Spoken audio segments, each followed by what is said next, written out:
나는 그런 신을 인정할 수 없다. 그런 신은 애초에 존재하지도 않는다. 내가 유대교의 하나님을 말하지 않고 내가 깨달은 바 아버지라 부르는 것은 이 때문이다. 나는 그를 인정하지 않는다. 그는 없다. 이 책은 정통적인 기독교 교리를 도전합니다. 역사적인 예수가 아닌 새로운 시각에서 그를 바라본 예수님의 메시지가 담겨 있는 책입니다. 종교가 없으신 분이 들으신다면 무난하게 그럴 수 있다고 생각하시거나 마치 소설처럼 느껴지실 수도 있습니다. 이 책 제목은 그리스도의 편지이고 정신세계사에서 2015년 9월 25일에 발행된 책입니다. 그리스도의 편지 속에서 예수님의 메시지는 기존의 종교적 교리를 넘어서는 깊은 영적 깨달음을 우리에게 제시합니다. 특히 예수님의 가르침은 현재의 자기계발 이론과 매우 흡사합니다. 이는 끌어당김의 법칙이나 긍정적 사고의 힘과 같은 현대적 개념과도 일맥상통합니다. 그러나 이 책의 가르침이 모두에게 쉽게 받아들여지는 것은 아닙니다. 예수님의 혁신적이고 때로는 도전적인 메시지는 기존의 신념 체계를 흔들기 때문입니다. 총 9개의 편지로 구성되어 있고 쪽수는 575페이지가 됩니다. 저자는 1919년 영국 출생의 여성 기록자라고만 되어 있습니다. 저자인 기록자의 인터뷰 내용은 따로 찾아볼 수 있었습니다. 저자는 1차 세계대전 당시에는 어린아이였고 2차 세계대전 당시는 20살 정도였습니다. 세계대전을 2차례나 겪은 거죠. 2차 세계대전 때 처음 영적 목소리를 들었다고 합니다. 독일군이 마을에 미사일을 떨어뜨리려고 저공 비행을 하고 있었는데 제발 미사일을 쏘지 않게 해달라고 기도했더니 응답이 온 겁니다. 너의 기도는 어리석구나. 저들은 맹세를 하고 와서 분명히 떨어뜨릴 것이다. 떨어뜨리지 말라고 하지 말고 아무런 해가 끼치지 않도록 공터에 떨어뜨리게 해달라고 기도해라. 라고요. 그리고는 그렇게 기도했고 기도가 효과가 있었다고 합니다. 기록자인 저자는 영적 능력이 아무래도 있었던 분인 것 같습니다. 그래서 아마도 이 책이 사실이라면 예수님이 그녀를 선택한 이유가 여기에 있겠죠. 책은 나의 말을 인간적 해석에 의해서 풀이하지 않고 그대로 옮길 사람을 선정했다고 합니다. 총 9개의 편지로 구성되어 있다고 했었죠. 첫 번째 편지부터 세 번째 편지까지는 소설처럼 재미있게 읽을 수 있습니다. 물론 기독교의 믿음이 강하신 분은 그렇지 않으실 수도 있습니다. 성경 자체를 다시 쓰는 느낌이 있기 때문입니다. 특히 제자들과의 대화나 예수님의 가르침을 다루는 부분에서는 현대적인 자기계발 서적에서 볼 수 있는 테마들과 유사한 점이 많이 보였습니다. 이 책은 사실 저자가 만든 홈페이지에 들어가면 원문으로 다 볼 수 있습니다. 그럼 시작하겠습니다. 이 책의 주인공은 예수님이라는 걸 기억해 주세요. 그는 약 2000년 전에 지금은 팔레스타인으로 불리는 나라에서 태어난 사람입니다. 성경에서는 성모 마리아가 처녀의 몸으로 예수님을 잉태하셨다고 나오죠. 그게 유대교를 믿는 유대인들에게 내려져 오는 유대인의 왕이 오신다는 예언이었습니다. 유대교는 구약 성경을 믿는 종교이고 현재도 전해져 내려옵니다. 그들은 예수님이 진정한 메시아라고 보지 않는 종교입니다. 이집트로부터 유대인을 이끌고 나와 나라를 세운 모세의 이야기가 있는 게 구약 성경입니다. 신약 성경을 믿지 않는 거죠. 혹시 아예 기독교에 대해 모르실 수도 있어서 잠깐 말씀드리면 예수님의 탄생 이전에 모세에 의해 쓰여진 성경을 구약 성경이라고 하고 예수님이 탄생하신 후 이야기가 쓰여져 있는 사도 바울에 의해 쓰여진 성경을 신약 성경이라고 합니다. 기독교는 구약과 신약을 다 믿고 유대교는 구약만 믿는 거죠. 유대교는 그토록 메시아를 기다렸으면서 예수님을 믿지 않는 걸까요? 그리고 기독교는 구약과 신약을 왜 함께 믿을까요? 이 책에 답이 있었습니다. 지금부터는 이게 진실인지 아닌지는 우리가 판단할 수 없습니다. 그저 믿고 싶으면 믿는 거고 믿기 거북하면 믿지 않으시면 됩니다. 하지만 한번 생각해 볼 수는 있습니다. 유대교를 믿는 유대인들은 어릴 때부터 예수가 율법을 어기고 하나님을 욕보였으며 사람들을 선동시킨 악한 사람으로 배운다고 합니다. 유대교와 멀리 떨어져 있는 우리나라 사람으로서는 믿기 힘든 내용이죠. 그러나 사실입니다. 그렇다면 이 책에 나온 내용에 더 힘이 실리게 되는데요. 책에 따르면 예수님은 모든 사람들에게 그런 하나님은 없다고 말했다고 합니다. 2000년 전 믿음이 깊은 유대인들 사이에서 난리가 났겠죠. 이 책의 주인공인 예수님은 신약 성경도 잘못되어서 내가 2000년 전에 가르치려 했던 모든 것이 가려져 있다고 했습니다. 나의 제자 바울이 잘 하긴 했으나 그들은 내 가르침을 유대교와 섞어버리는 실수를 했다고 합니다. 그걸 모두 다시 알려준다고 합니다. 이제 하나씩 한번 들어보죠. 다음 내용부터는 책의 주인공인 예수님을 그라고 칭하겠습니다. 그는 이렇게도 말했습니다. 왜 나의 청년 시절을 다룬 성경은 없는 것이냐? 그게 이미 미화되고 잘못된 것임을 모르겠느냐? 고 합니다. 그러면서 본인의 청년 시절을 이야기해 줍니다. 내 어머니는 내가 메시아가 될 것을 확신했지만 나는 아니었다. 나는 유대교의 규율이 싫었다. 도대체 죄를 지으면 벌을 줄 거라는 그런 하나님이 대체 어디 있단 말인가? 나는 처음부터 유대교의 교리가 싫었다. 그가 가장 심하게 혐오한 것은 질병과 궁핍이라고 합니다.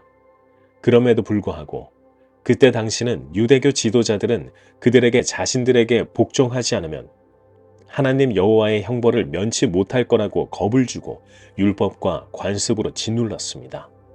사는 것 자체가 힘든데 그것보다 더 힘든 율법을 따라야 하고 종교 지도자에게 굽신거리기까지 해야 하는 게 진정 맞는가란 의심이 들었던 거죠. 그때 당시에는 종교 지도자의 권력이 꽤 높았던 것 같습니다.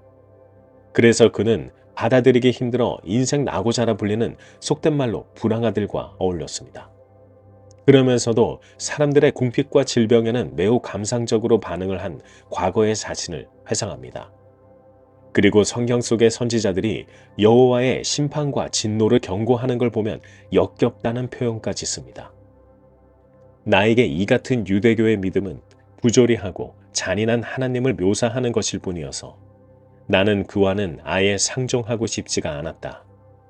만약 그따위의 신이 존재한다면 영원한 불행이야말로 인류의 불가피한 운명이다. 어느 날 그는 불황아들과 어울리고 유대교를 멀리하는 것이 어머니를 비롯한 많은 사람들에게 어떤 괴로움을 끼치는지 깨달았습니다. 그래서 요한에게 세례를 받기로 결심하고 찾아갑니다. 세례를 받은 후 완전한 행복감 속으로 빠져들게 된 그는 그대로 비틀거리면서 광야로 들어갑니다. 이 광야에서 6주간 그는 영적인 깨달음을 얻게 됩니다. 실제로 이 광야의 이야기가 성경에도 나오는데요. 누가복음 4장 1절, 마태복음 16장 21절 등에서 나옵니다. 성경에서는 예수님이 사탄의 유혹을 이기셨다고 나오는데 이 책의 주장대로라면 그렇지 않은가 봅니다. 여기서 그가 느낀 것은 창조가 지닌 본성, 유대교의 여호와는 존재하지 않는 것입니다. 그는 이렇게 말합니다. 나의 생각에 확신이 강하게 스며들기만 하면 그 티끌들의 아물거림 속에 변화가 일어날 수 있게 할 수 있음을, 그리하여 바위에든 내가 주시하고 있는 무엇에든 간에 그 모습의 변화를 일으킬 수 있음을 말이다. 즉 생각이 물질의 변화를 시킬 수 있다는 것을 깨달았다고 합니다. 마치 자기계발서적과 같죠. 생각이 물질을 만들 수 있다는 걸 알게 되면서 모든 외적 형태란 내적 의식의 표현물이었다고 말합니다. 그리고 모든 종들이 생명과 형체와 영양과 치유와 보호와 지구력을 부여받고 있다는 점 자체가 역사하심이라고 합니다. 여기서 역사란 하나님의 일을 역사라 합니다. 역사란 단어를 설명하는 사전적 정의를 말한 것뿐입니다. 왜 역사를 하고 있다고 깨달았는가를 보면 세포의 활동을 말한 것으로 보입니다. 전 영상에서도 말씀드린 적이 있는데 우리 몸을 구성하고 있는 세포는 11개월이면 모두 새로운 것이고 적혈구는 하루 동안에 수도 없이 많은 수가 생성되고 없어집니다. 그러면서 우리 몸을 지탱하고 있는 거죠. 이 몸의 작용 자체가 창조주가 역사하심으로밖에 볼 수 없다는 깨달음입니다. 한번 생각해보죠. 우리 스스로 세포가 생성되고 살아나고를 의식한 적이 단 한 번도 없습니다. 이는 자동적으로 이루어집니다. 자동적으로 이루어지고 있는 이 시스템이 멈추면 우리는 죽습니다. 그런데 죽지 않고 살아있도록 계속 작용하고 있다는 것에 고마워해 본 적이 있을까요? 그냥 당연한 것으로 받아들이죠. 이 책에서는 책을 읽을 때마다 깨닫는 바가 있거나 어려운 부분을 만나게 되면 잠시 읽기를 멈추고 그에 대해 생각하면서 명상을 해보는 것을 추천합니다. 저는 이 대목에서 잠시 멈추고 내 몸을 이루고 있는 세포들에게, 그리고 에너지 센터 8개에게 나를 위해 일해줘서 고마워 라고 눈을 감고 속으로 말했습니다. 실제로 이걸 하고 나니까 더부룩한 속이 좀 내려간 것 같기도 하고 눈을 떴을 때 더 머리가 맑아진 느낌도 듭니다. 다시 책으로 와서 그의 광야에서 깨달음을 계속 이어가겠습니다. 그는 세상의 만물이 어떻게 한치 오차도 없이 만들어졌을까 궁금해졌습니다. 그러다 인간에게는 누구나 본성이 있듯이 창조 속에도 본성이 있음을 깨닫게 됩니다. 이 본성이 이 책의 핵심 내용들입니다. 후에 소개할 5번째 편지부터는 이 본성에서 뻗어나오는 구체적이고 훨씬 심오한 이야기가 나올 겁니다. 하지만 지금은 가볍게 재미있게 본성이 무엇인지만 알아도 충분합니다. 그가 깨달은 창조의 첫 번째 본성은 성장입니다. 살아있는 모든 것은 늘 성장한다는 것을 깨달았습니다. 성장이 자연의 법칙이라는 것은 많은 자기계발 서적에서 나왔었죠. 불멸의 지혜에서 성장이 자연의 법칙임이 많이 할애되어 나왔던 것 같습니다. 또한 사람은 생각한 대로 된다, 완전 다른 사람이 된다, 사이토 히토리의 부자의 행동 습관 등에서도 나온 말입니다. 자기계발 서적을 쓴 저자들이 깨달은 바를 이 책의 주인공인 그도 이미 2000년 전에 깨달았던 거죠. 자연의 법칙이 성장이므로 우리가 성장하기 위해 체험하고 경험하는 것이 당연한 이치라는 거였죠. 문제에 봉착되고 해결을 하려 하는 것도 마찬가지입니다. 모든 건 성장이 자연의 법칙이기 때문입니다. 두 번째 본성은 영양 공급과 양육입니다. 영양은 개체에 따라 모든 생명체에 공급되고 음식은 소화되어 건강과 안위를 증진시켜줍니다. 생명체 내부에서 에너지를 생성하고 음식을 소화시키는 이 시스템을 가진 것에서 창조의 본성 자체가 깃들어 있다는 겁니다. 우리는 먹을 수 있는 음식과 먹지 못하는 음식을 직감적으로 압니다. 그리고 그것을 감지하는 눈과 코, 입이 있습니다. 이걸 가졌다는 것 자체, 그리고 내부의 그 시스템들이 활동을 하고 있는 이유에서 창조의 본성이 공급과 양육이라는 겁니다. 혹시 생각해 보신 적 있으신가요? 나는 음식을 왜 소화시킬 수 있는가? 이 소화를 시켜주는 건 무슨 이유일까? 이 소화를 시켜주는데 목적의식이 무엇이었을까? 창조주는 우리를 만들면서 우리에게 필요한 것을 공급해주고 양육하기 위함이 있었다는 것이라는 겁니다. 이게 바로 목적의식이라는 거죠. 여기서 잠깐 제가 창조주라 했지만 창조와 진화 무엇이 맞느냐는 건 이 책에서 맞지 않습니다. 하지만 책은 창조주라는 말은 쓰지 않습니다. 창조적 권능이라고 하는데요.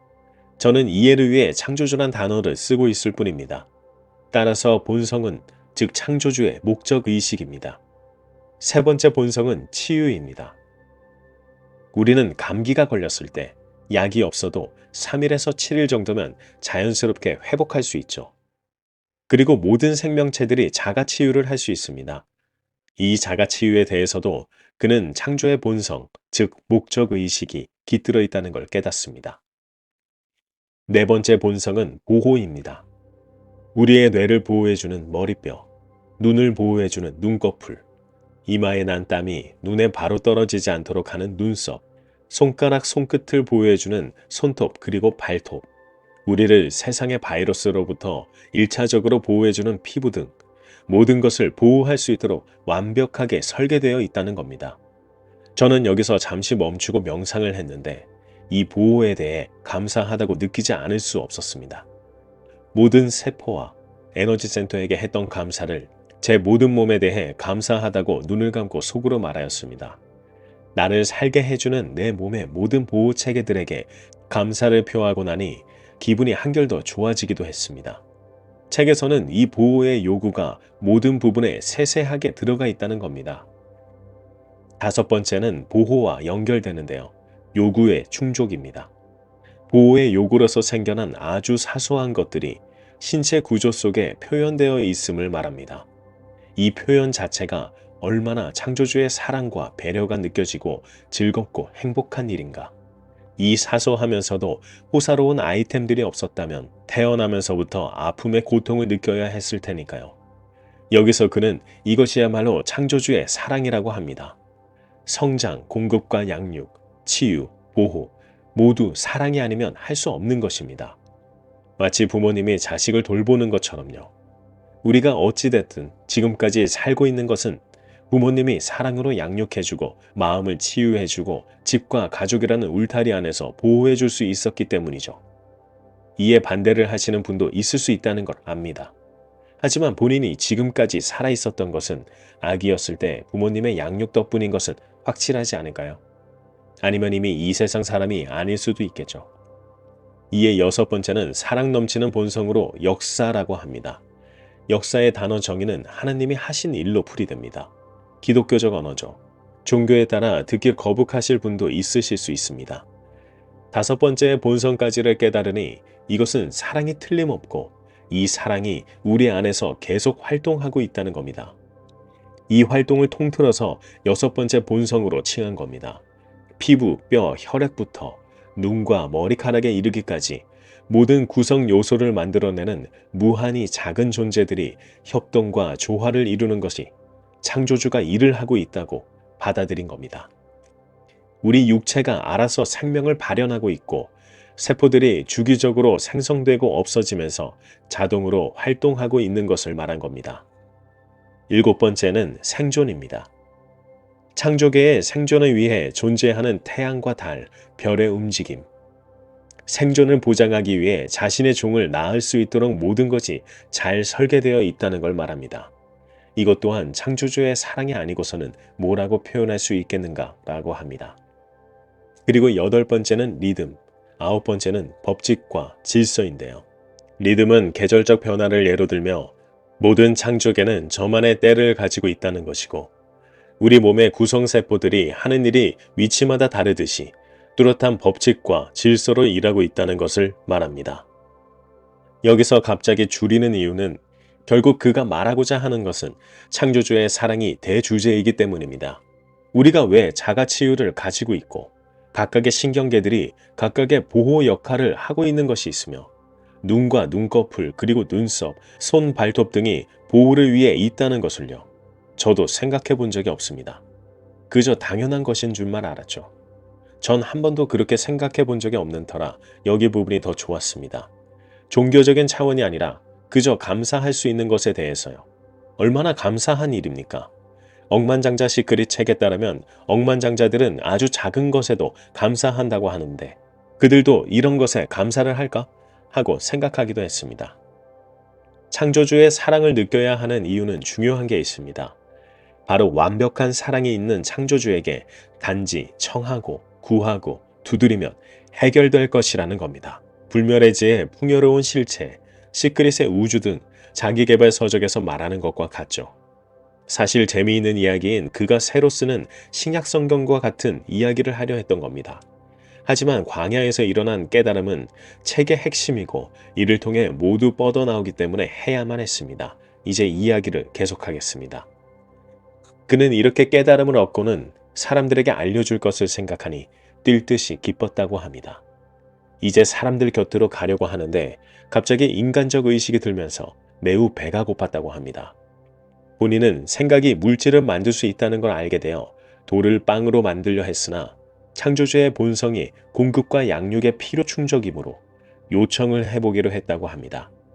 사막을 벗어나니 매우 말끔히 차려입은 남자가 다가와서 음식을 나눠주고 대화를 나눴다고 합니다. 그는 그에게 나는 내가 느낀 것을 사람들에게 말해주고 고난으로부터 해방시켜 줄 것이라고 말했습니다. 그러자 그 남자는 그러려면 수천 년은 걸릴 거라고 슬픈 표정으로 말하고는 사라졌다고 합니다. 의기양양했던 그는 신의 사자와 같은 그가 이렇게 말하고서 사라지자 의기소침하여 남은 길은 정말 끝없이 멀게만 느껴졌다고 합니다. 생각 하나의 차이로 이렇게 달라질 수 있을까요? 사막은 의기양양하게 금세 벗어났는데 그 남자의 말 한마디에 의기소침하여 더 짧고 편한 거리가 더 길게 느껴졌다는 겁니다. 여기서 그는 인간의 생각 차이가 얼마나 큰 기분을 좌지우지하는지 또 깨달았다고 합니다. 그리고는 그가 절벽에 다다랐을 때 여기서 내가 뛰어내려간다면 내가 확실하다는 걸 입증할 수 있다고 생각했습니다. 뛰어내리려던 찰나 깨달음의 시간을 증명하려고 하는 본인을 알게 되었다고 합니다. 만약 내게 그런 증거가 필요하다면 나는 자신을 스스로 의심하고 있는 것이고 그렇다면 아마도 떨어져 죽게 될 것이라고 느끼게 된 겁니다. 그저 창조주의 본성을 알고 요청만 하면 되는 것을 그새 잊어버린 자신을 반성했습니다. 요청의 응답으로 힘을 얻은 그는 축제법을 쓰듯이 금세 마을에 도달했습니다. 그리고 다시 깨달음을 상기합니다. 내가 번영할 수 있는 유일한 길은 나의 자기 의지를 버리고 아버지를 향해 내가 떠맡은 모든 일에 도움을 간구하는 것이다. 여기서 아버지라는 표현을 사용했는데요. 그는 유대교의 하나님을 표현하기 싫어 다른 말로서 대체할 단어로 아버지를 선택했다고 합니다. 그래서 그는 후에 모든 내용을 아버지라고 의도적으로 표현했다고 합니다. 이런 부분들이 기독교를 믿으시는 분들에게 그리 기분 좋지 않은 내용일 겁니다. 리처드 도킨스의 신 만들어진 위험이라는 책에 보면 그리스도의 편지의 주인공인 예수님과 같은 생각을 도출해낸 것이 있습니다.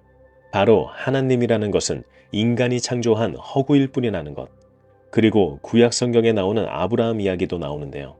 아브라함이 하나님께서 말씀하셨다며 자신의 아들인 이삭을 제물로 바치려고 합니다.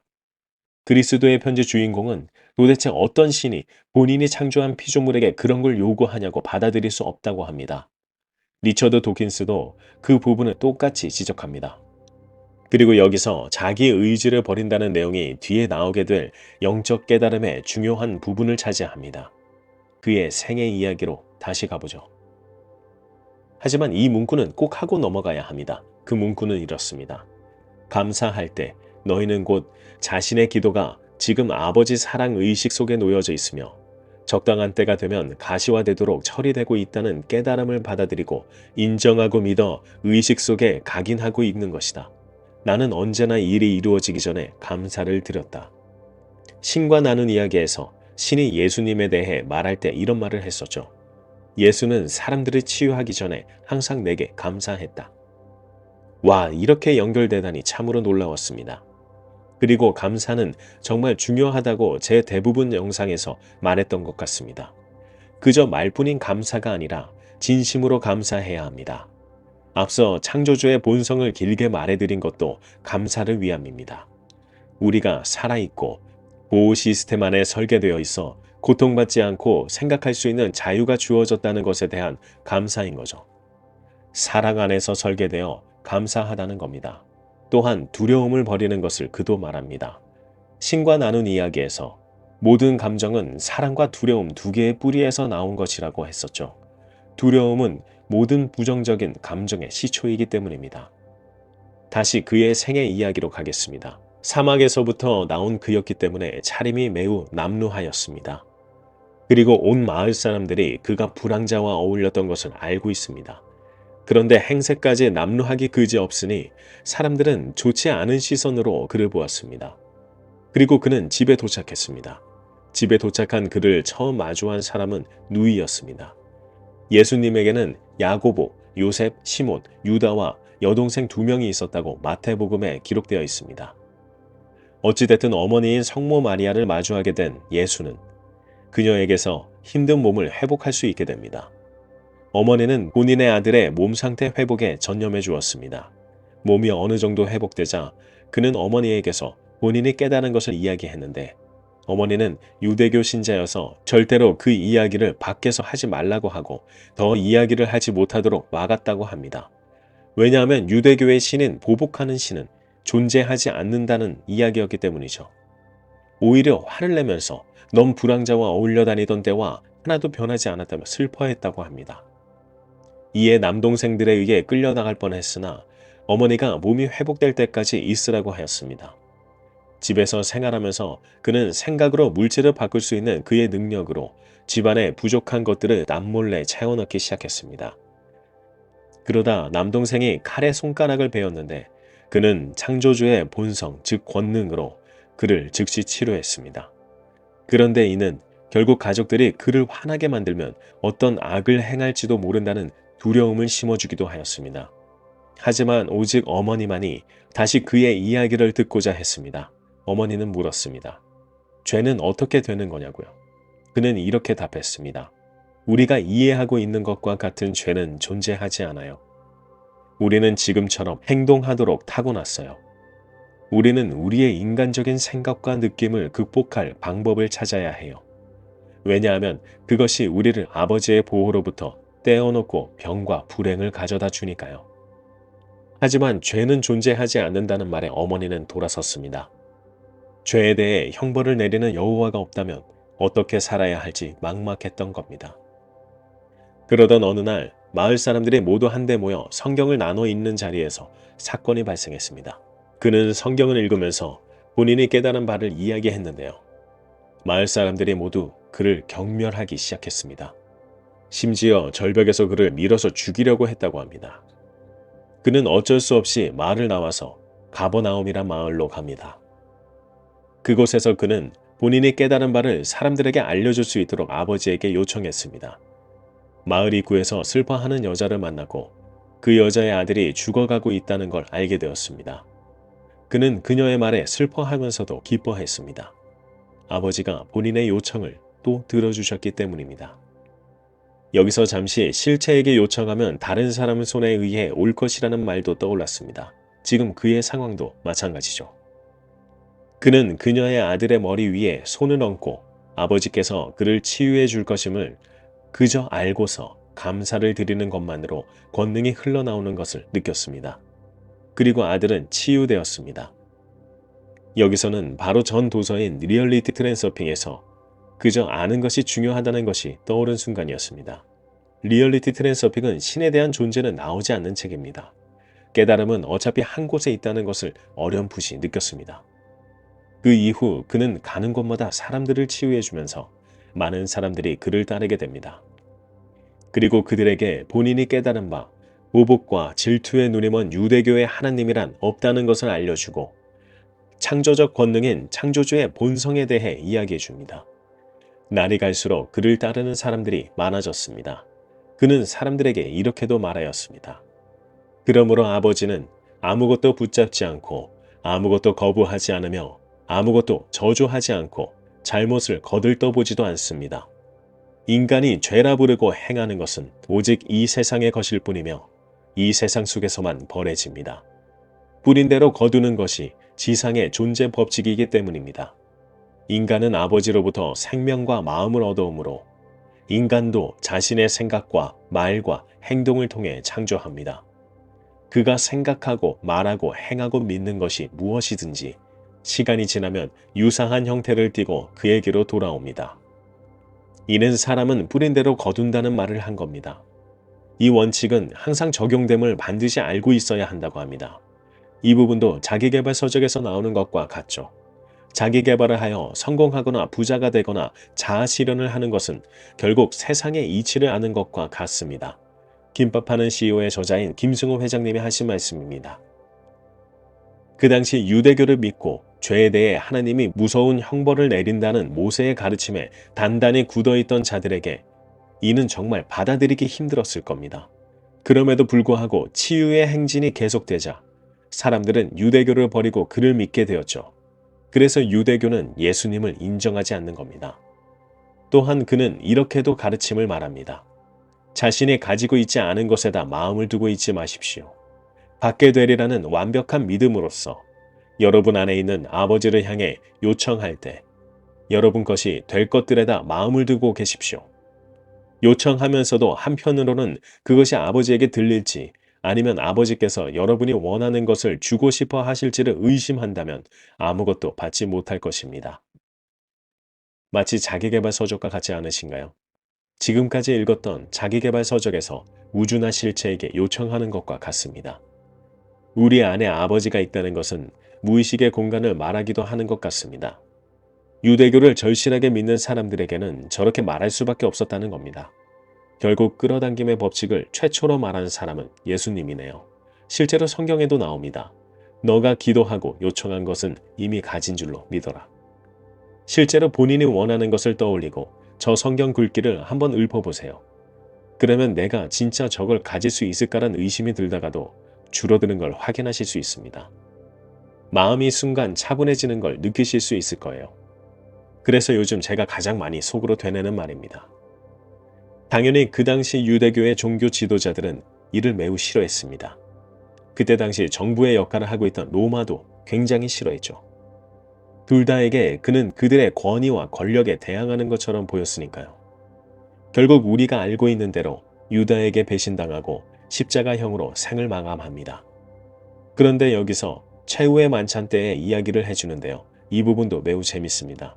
성경에서는 최후의 만찬에 대해서 마가복음에 나와 있습니다. 이때 빵과 포도주를 나눠주며 빵은 내 몸이요 포도주는 내 피다라고 합니다. 이걸 말하게 되는 경위에 대해서 자세하게 나와 있습니다. 그는 본인이 제자들에게 가르쳤던 내용들이 유대교를 믿던 제자들에게 그 어떤 것도 받아들여지지 않았음을 느꼈다고 합니다. 그 만찬 자리에서요. 제자들은 만찬 자리에서 구약 성경의 모세 이야기를 하고 있었다고 합니다. 모세가 순결한 양을 잡아서 그 피를 약초에 묻혀서 집의 문설주에다 칠하도록 했고 이로 인해 천사가 그 피가 묻은 집을 제외하고 모든 이집트의 장남과 가축들을 죽였다는 이야기였습니다. 그는 살짝 화가 났다고 합니다. 또 그놈의 피, 재물 이야기를 하고 있는 제자들에게요. 죄는 너희들이 스스로 만든 것이고 아버지는 그것에 전혀 관여하지도 않는다고 가르쳤고 재물 따위는 너희의 죄를 사하여 주지 못한다고 그렇게 말했음에도 불구하고 또 저러고 있다는 것이에요. 그래도 최후의 만찬이니 말을 아꼈다고 합니다. 평화의 시간을 유지하고 싶었다고 합니다. 그러면서 이들에게 나의 가르침의 각인을 어떻게 해줄까를 고민했다고 합니다. 그리고 그들이 피를 그렇게 좋아하니 본인을 떠올리게 할 수단으로 빵과 포도주를 몸과 피로 빗대어 나누어 주었다고 합니다. 우리가 지금까지 기독교에서 얘기해 주던 예수님의 빵과 포도주와는 사뭇 다른 관점입니다. 그러나 본인을 떠올리고 본인의 가르침을 기억하라는 뜻은 여전히 이어져 내려오고 있습니다. 제자들에게 본인이 십자가에 매달릴 것이 확실하다고 하자 그들은 본인들의 안위를 걱정하기 시작했다고 합니다. 그가 죽으면 그를 따랐던 본인들에게 피해가 올 것이고 그러면 본인들의 가족들도 위험해질 거라는 식으로요. 그래서 그는 본인을 버리라고 말했습니다. 그러자 제자들은 그런 일은 절대로 없다고 말했죠. 그러나 성경에서도 나와 있듯이 실제로 베드로는 예수님을 버렸습니다. 모르는 사람이라고 잡아댔죠. 그는 결국 육신으로부터 해방됨을 고대했습니다. 그래서 그들의 불충은 아무렇지 않았다고 합니다. 그리스도의 편지를 통해 우리가 배울 수 있는 가장 중요한 교훈 중 하나는 사랑과 감사가 우리 삶을 변화시키는 가장 강력한 힘이라는 것입니다. 이 책은 예수님의 깊은 영적 메시지를 현대적 관점에서 재해석하며 우리 각자가 내면의 평화를 찾고 진정한 자아 실현을 이룰 수 있도록 쓰여져 있습니다. 사실 더 많은 이야기가 있고 그 이야기 안에 자기계발에서 나온 말과 같은 말들이 책에서 쏟아져 나옵니다. 그래서 필기를 많이 했었습니다. 이건 이 책에서 나왔던 건데 저건 또 이 책에서. 그런데 그 필기가 된 것들을 뒤로 하고 이렇게 콘텐츠를 만드는 것은 이유가 있습니다. 왜냐하면 그 모든 서적에서 말하는 것 또한 사랑이 으뜸이었습니다. 나폴레온 힐, 밥 프록터, 월러스 월트스, 조 디스펜자 등 많은 자기계발 저서의 저자들이 말한 것도 사랑의 감정이 으뜸이라고 했습니다. 지금까지 저는 사랑의 감정을 자기계발 서적에서 왜 하나같이 말하는지 깨닫지 못했는데요. 이 책을 읽으면서 깨닫게 되었습니다. 우리가 존재하는 것 자체가 사랑의 밑바탕에 있음을요. 어쩌면 창조주가 진짜 있을지도 모른다는 생각을 하기도 했습니다. 물론 이 부분은 많은 갑론을박이 나오겠죠. 그리고 그렇다고 해서 제가 종교를 가지게 됨을 뜻하는 것도 아닙니다. 그저 불멸의 지혜의 실체라든지 시크릿의 우주라든지 마스터키 시스템의 보편적 정신이라든지 모든 자기계발 서적에서 나오는 그 무언가가 사실 같은 맥락 안에서 움직이고 있음을 알게 된 것입니다. 그래서 창조적 권능의 본성이 사랑이라는 것을 중점적으로 다루게 되었고 이 부분과 함께 편지에 나온 예수님의 이야기를 다루었습니다. 저는 이 책을 읽으면서 처음에는 드디어 어려운 책을 벗어나 이해가 잘 되는 쉬운 책을 읽게 되어 기쁘다고 생각했었습니다. 세 번째 편지까지는요. 네 번째 편지는 남성과 여성에 대한 역할론이 뚜렷하다고 나오는데 이는 너무 현 시대와는 맞지 않아 배제했습니다. 책의 주인공인 예수님도 시대가 달라졌으면 시대에 맞는 내용이 나와야 한다고 했으니까요. 다섯 번째 편지를 읽기 시작하는 순간 온통 머리가 새하얗게 됐습니다. 스스로 꽤 이해력이 높은 편이라고 생각했었는데 이건 도저히 이해가 안 되는 겁니다. 리얼리티 트랜서핑보다 더 어려운 책이 또 나에게 왔구나. 이때 깨달은 것이 있습니다. 이 책에서 에고라는 단어가 나오는데요. 이 에고는 인간이 가지고 있는 자신만의 습성, 개성 등에 고유한 겁니다. 책을 읽는데 제 에고가 너무 강력하게 끼어들면 대화할 때 상대방이라 할 수 있는 책에 대한 관점에서 생각을 하기 힘들어진다는 거죠. 우리가 사는 세상의 이치도 이와 같구나 하고 문득 생각이 들었습니다. 나의 생각만, 내 주장만 펼치면 일이 되지 않던 경험이 있으시죠? 상대방의 이야기를 제대로 경청하고 조율할 때 일이 제대로 흘러갑니다. 책도 마찬가지구나 하고 생각이 들었습니다. 그래서 제 경험과 제 생각을 다 무시하고 책에 나와 있는 내용만을 이해하려고 노력했습니다. 그래도 책은 악서도 있기 때문에 본인이 잘 가려야 하긴 하죠. 그런데 처음부터 상대방의 말을 듣지도 않고 판단하는 건 아니라고 생각했습니다. 그래서 끝까지 어떻게든 제 경험과 생각을 배제하였습니다. 이 책의 주인공인 예수님이 창조의 비밀에 대해 말씀해 준 내용인데요. 책은 총 9개의 편지로 구성되어 있는데 그중 5번째 편지부터 나오는 내용들입니다. 이 내용들은 개인적으로 리얼리티 트랜서핑보다 어려웠습니다. 하지만 다시 읽으면서 조금씩 알아갔는데요. 역시나 좋은 내용들이어서 매우 좋은 시간이었습니다.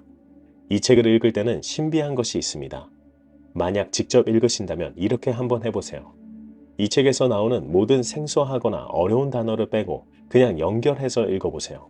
그럼 그 의미를 쉽게 알 수 있습니다. 저는 여기서 단어를 설명하긴 할 텐데요. 중요한 단어만 한 뒤 저도 제가 읽은 방식으로 소개하려 합니다.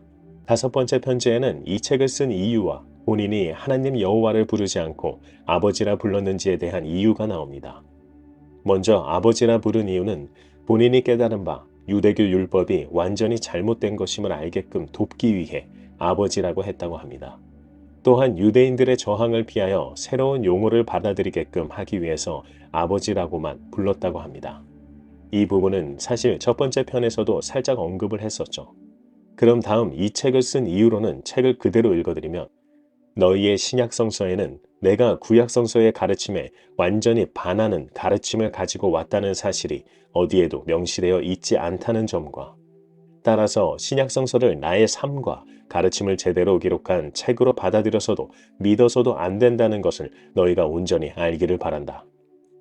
기독교인들은 또 이렇게 배운다. 예수는 세상의 죄를 위해 죽었다.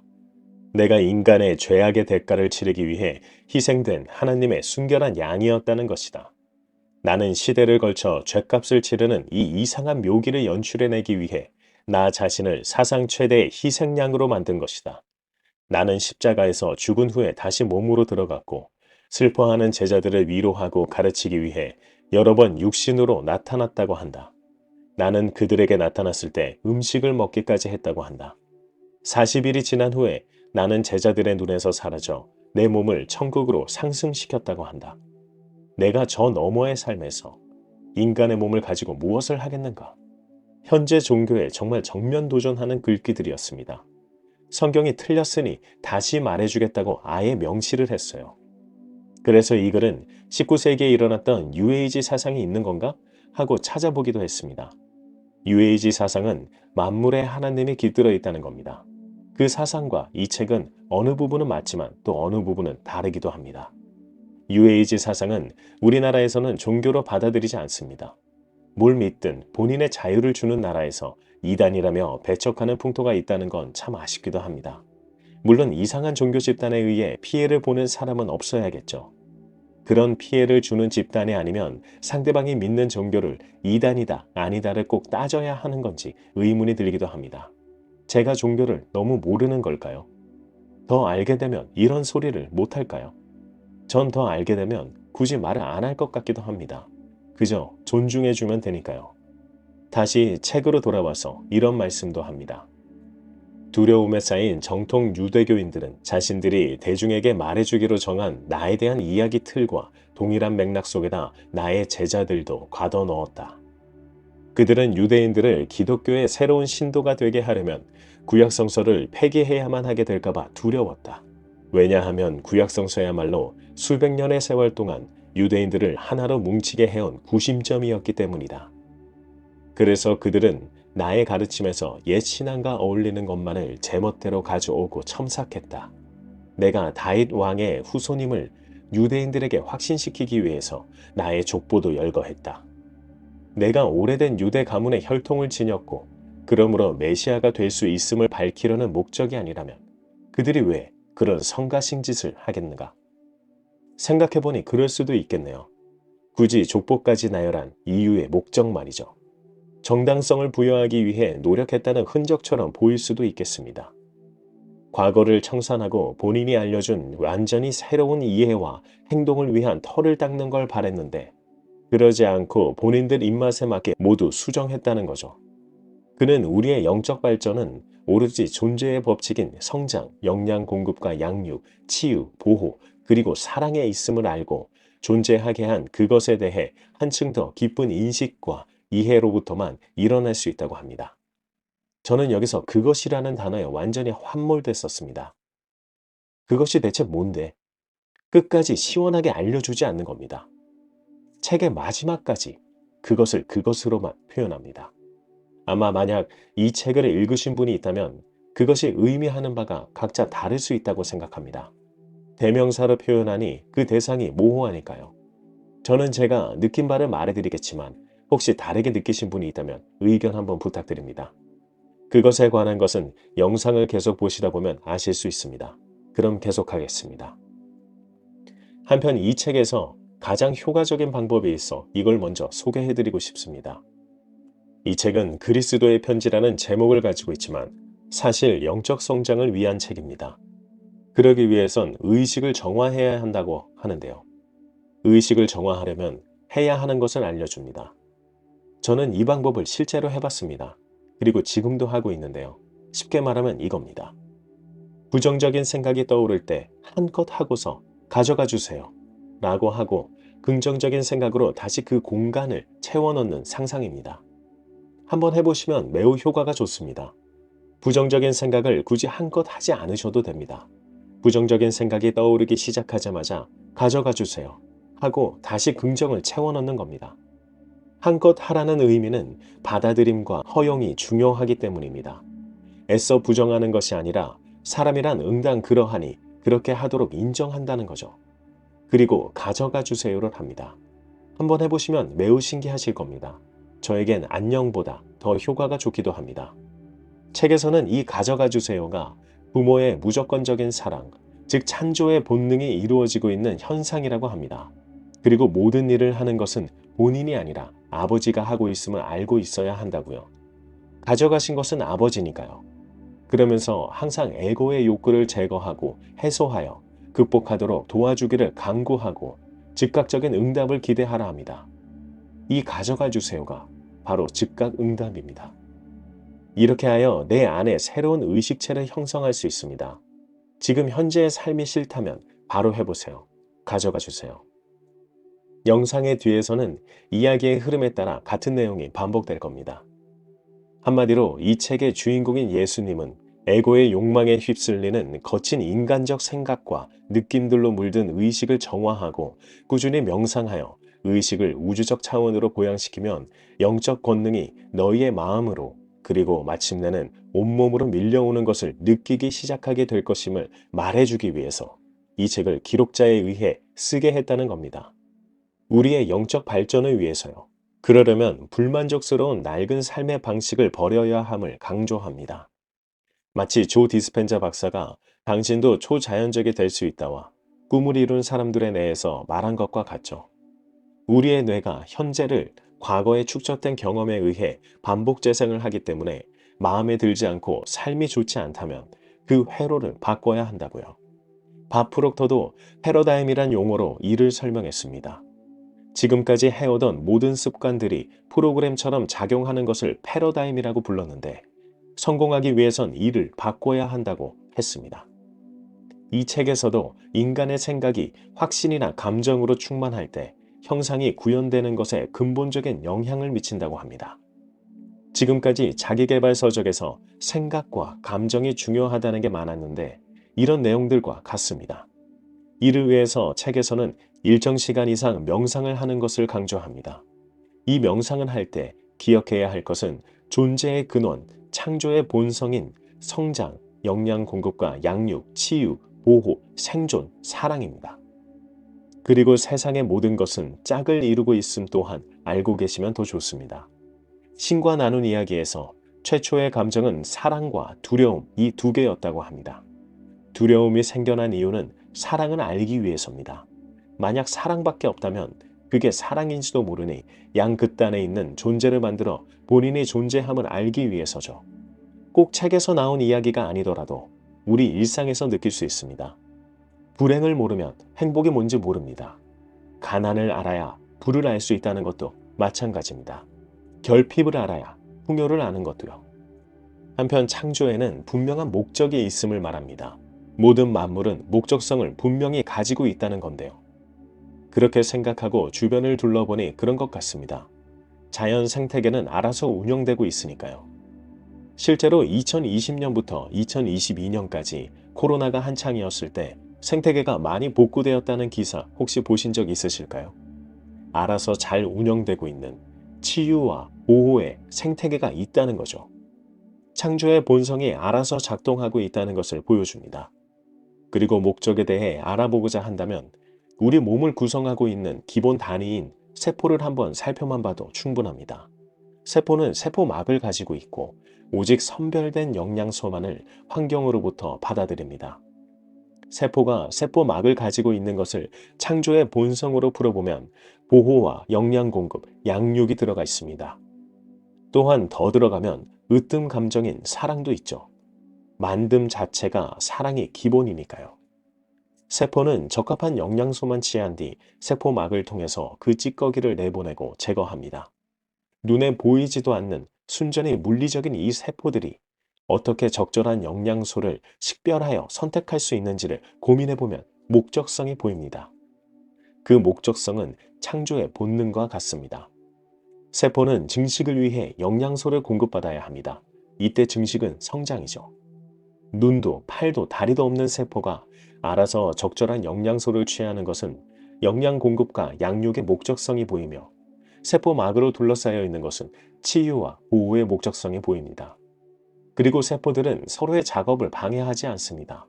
신장에 있는 세포가 갑자기 귀로 가서 귀를 형성하지 않고 머리카락을 만들던 세포가 피부를 만들지도 않죠. 각자가 평생의 매 순간 해내고 있는 일입니다.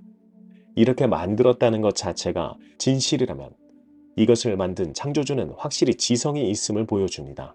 이 지성을 목적이라 합니다. 목적은 사실 창조의 본능과 같습니다.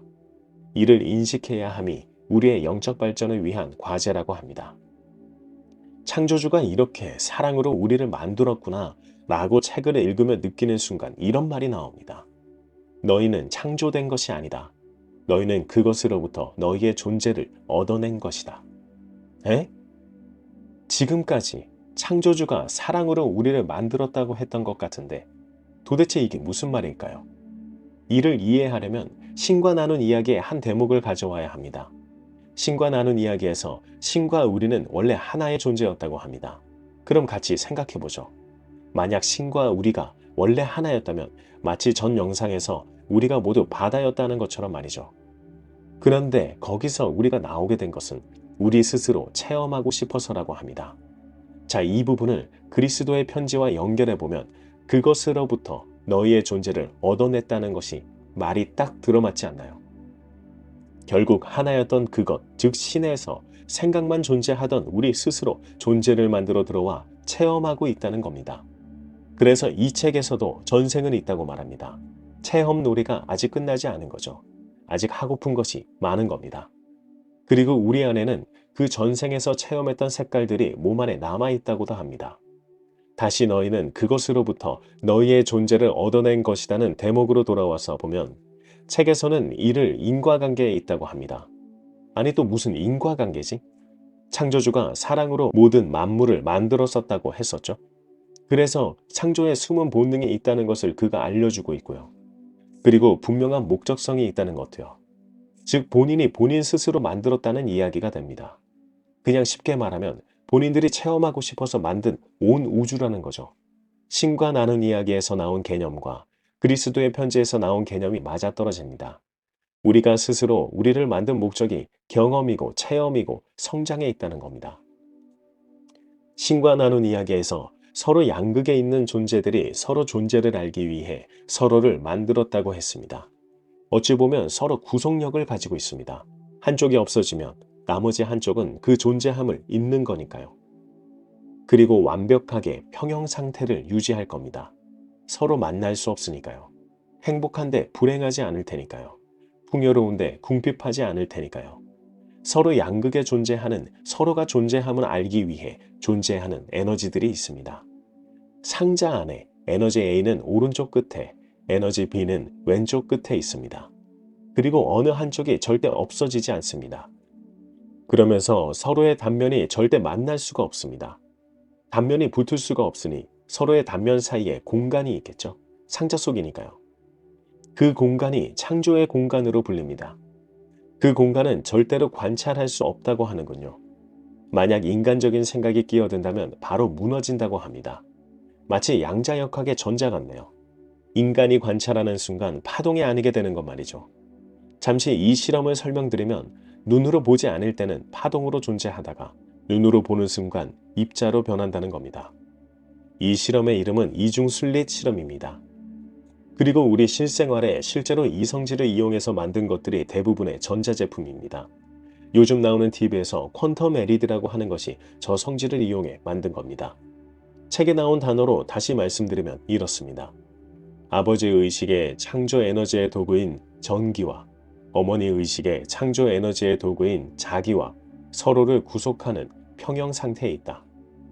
그것을 찾아 과학자들이 아무리 공간을 들여다보더라도 그것은 결코 공간 속에서 탐지되지 않을 것이다. 아버지 의식의 추동력은 지성적 작용이고 어머니 의식의 추동력은 생존을 위한 양육으로 서로가 평형 상태이다. 이 두 의식은 강력한 비인격적 힘이나 그 안에는 사랑이 있다. 영적으로 진화해 갈 때마다 그것을 느끼게 될 것이다. 평형 상태 속에 공간이 있음의 상태이다. 평형 상태에 있는 이 추동력들은 서로 얽히면서 나선, 소용돌이를 형성하고 그것이 에너지를 만든다. 책을 그대로 이해하는 것도 중요하지만 사실 이 책을 전부 이해하는 것은 불가능하다고 저는 생각합니다. 그래서 창조에는 목적성이 분명히 있고 우리가 우리를 스스로 만들어낸 것이라는 것만 알고 이 책에서 나온 주옥 같은 글들을 소개하는 것이 더 의미가 있을 거라고 생각합니다. 처음에 말씀드렸었죠. 생소하거나 어려운 단어를 빼고 연결해서 읽으면 사실 어려운 것이 아니었습니다. 단어를 설명한 내용의 풀이가 생소한 것일 뿐 결국 우리가 아는 내용들의 합입니다. 하지만 이 주옥 같은 문장들을 소개하기 위해서 또 책에 나온 어려운 부분을 끄집어내야 할 때도 있습니다. 최대한 쉽게 해보도록 하겠습니다. 서로가 대화할 때 한 사람이 공격적인 언어를 쓰게 되면 어떻게 될까요? 즉각적으로 상대방은 자기 방어적인 태도를 취하게 됩니다. 이 자동적인 자기 방어를 취하게 하는 것을 에고라고 합니다. 에고는 영혼을 다치지 않도록 보호해주기 위해 만들어졌습니다. 그리고 본인을 본인답게 만들어주는 것 또한 에고입니다. 좋아하는 것과 싫어하는 것이 있는 의식을 에고라 보면 됩니다. 이 에고는 자기중심적이고 예민합니다. 그리고 우리의 무의식에서 활동합니다.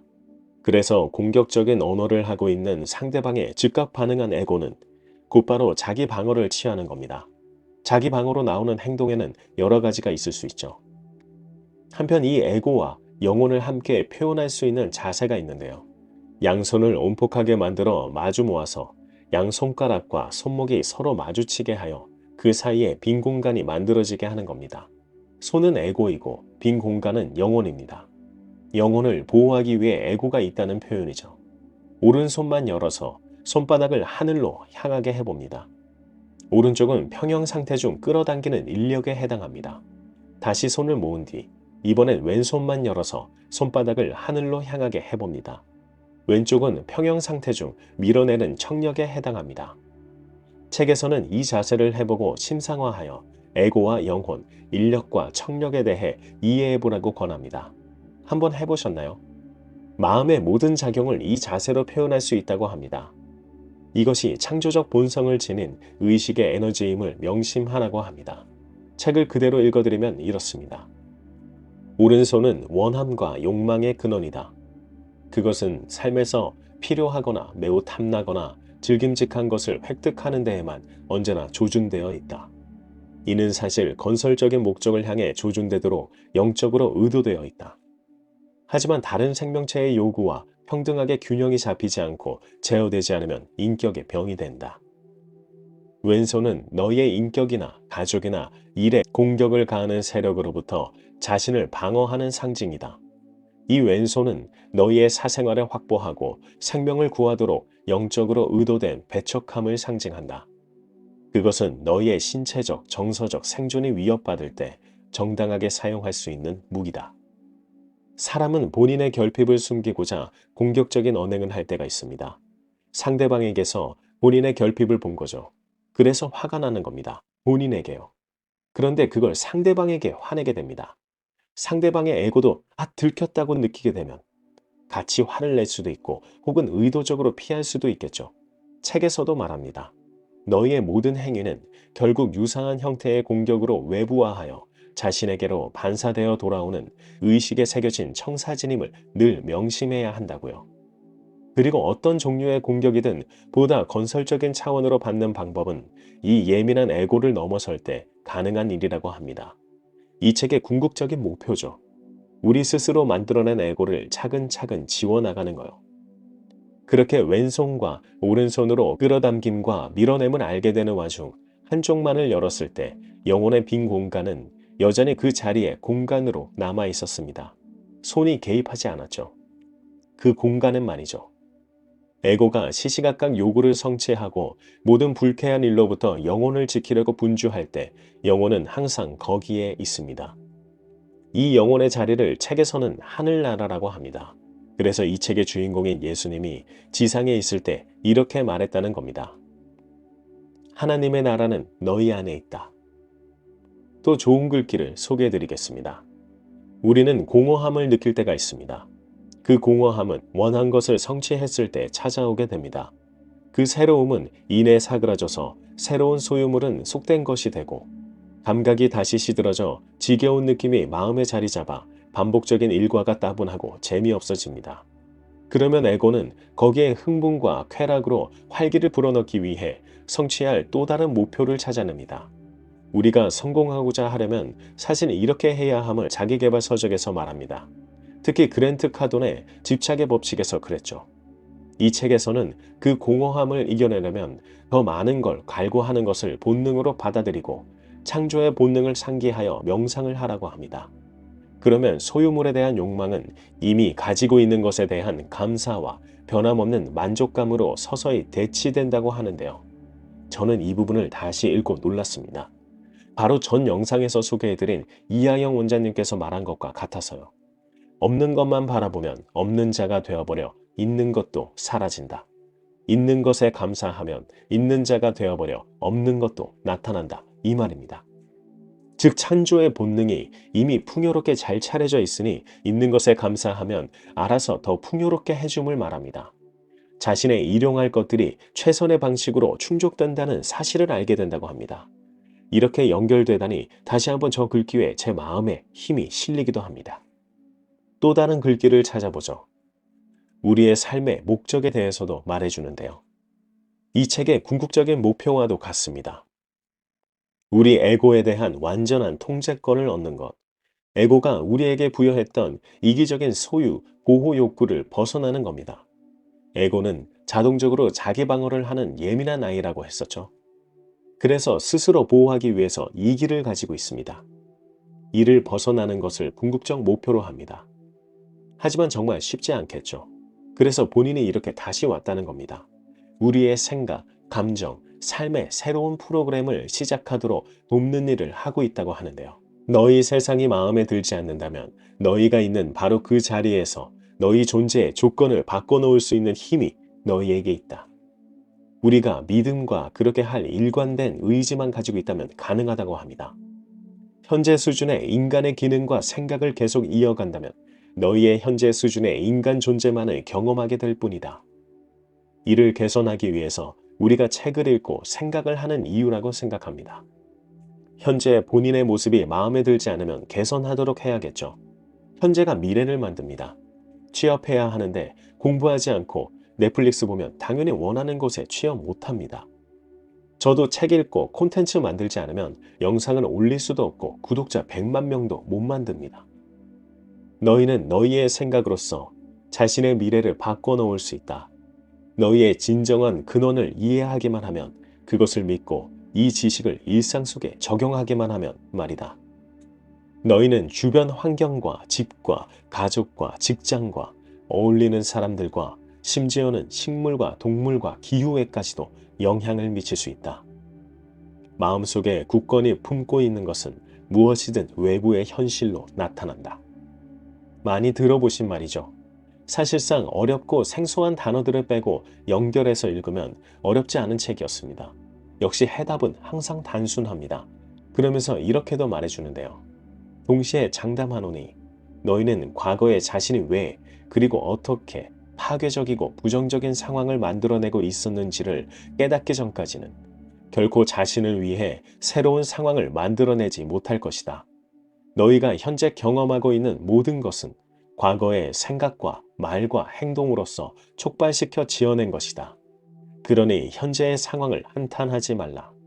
현재 상황의 원인이 되는 모든 것은 너희 자신이 저지른 짓이니까. 본인을 제대로 알고 파악하고 과거에 내가 이래서 현재의 나를 만들었구나를 제대로 알아야 한다는 겁니다. 제가 만든 영상들에서 본인을 제대로 알고 있는 것이 중요하다고 많이 말해드렸었는데요. 여기도 역시 나오네요. 이 책에선 본인을 제대로 아는 것을 창조적 본능을 알고 의식을 정화하여 에고를 통제하는 것을 말합니다. 에고를 통제하려면 과거의 내가 어땠는지를 잘 알아야 한다는 거죠. 의식의 정화를 하려면 해야 하는 것은 알려줍니다. 저는 이 방법을 실제로 해봤습니다. 그리고 지금도 하고 있는데요. 쉽게 말하면 이겁니다. 부정적인 생각이 떠오를 때 한껏 하고서 가져가 주세요라고 하고 긍정적인 생각으로 다시 그 공간을 채워 넣은 상상입니다. 한번 해보시면 매우 효과가 좋습니다. 부정적인 생각을 굳이 한껏 하지 않으셔도 됩니다. 부정적인 생각이 떠오르기 시작하자마자 가져가 주세요 하고 다시 긍정을 채워 넣는 겁니다. 한껏 하라는 의미는 받아들임과 허용이 중요하기 때문입니다. 애써 부정하는 것이 아니라 사람이란 응당 그러하니 그렇게 하도록 인정한다는 거죠. 그리고 가져가 주세요를 합니다. 한번 해보시면 매우 신기하실 겁니다.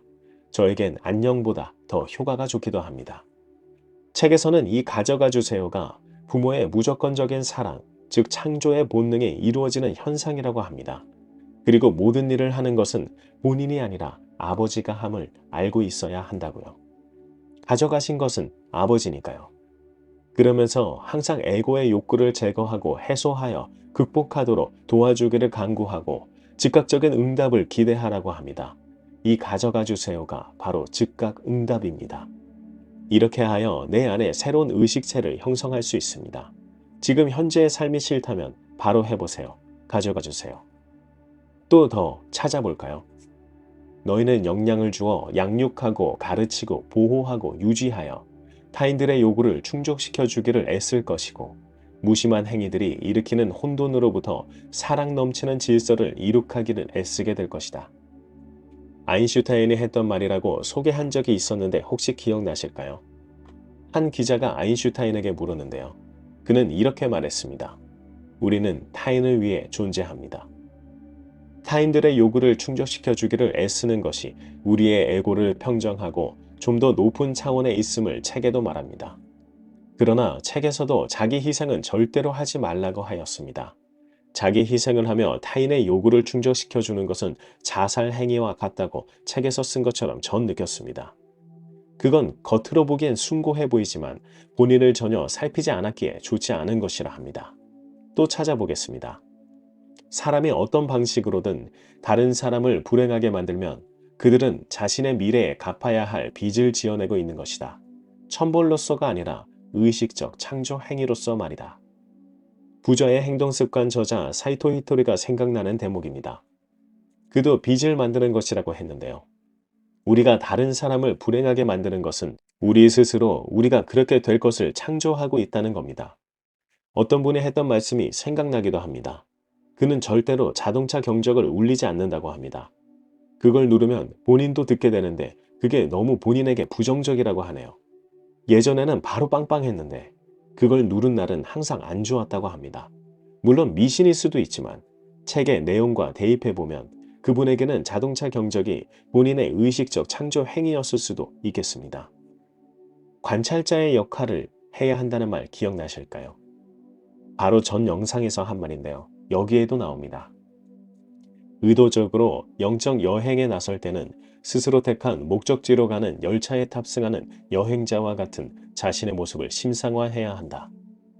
만일 여행 중에 창밖에 짙푸른 계곡이나 온갖 쾌락을 제공하는 활기찬 도시 풍경에 끌려 내려서 애초에 목적했던 여행으로부터 멀리 벗어난 고속도로나 샛길을 방황한다면 그 애초의 여행길로 돌아가는 것은 무척 힘드는 일임을 깨닫게 될 것이다. 영적으로 성장하고 싶다면 관찰자의 입장에서 바라보고 그 속으로 들어가서 혼란해하지 말 것을 말해줍니다. 바로 전 영상의 이하영 원장님도 말했었죠. 그러고 보면 사람이 성공하는 것은 마음 공부를 하는 것이 분명 맞는 것 같습니다.